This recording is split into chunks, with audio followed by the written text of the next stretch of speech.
भक्तजनों, उम्मीद है यह गीत आपको पसंद आया होगा। कृपया इसको दोस्तों और रिलेटिव के साथ शेयर करें।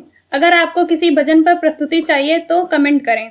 हम आपके लिए इस चैनल पर उस भजन को प्रस्तुत करने का प्रयास करेंगे। अगर आपने हमारे YouTube चैनल को सब्सक्राइब नहीं किया है तो तुरंत सब्सक्राइब करें और बेल आइकन दबाना बिल्कुल ना भूलें। धन्यवाद।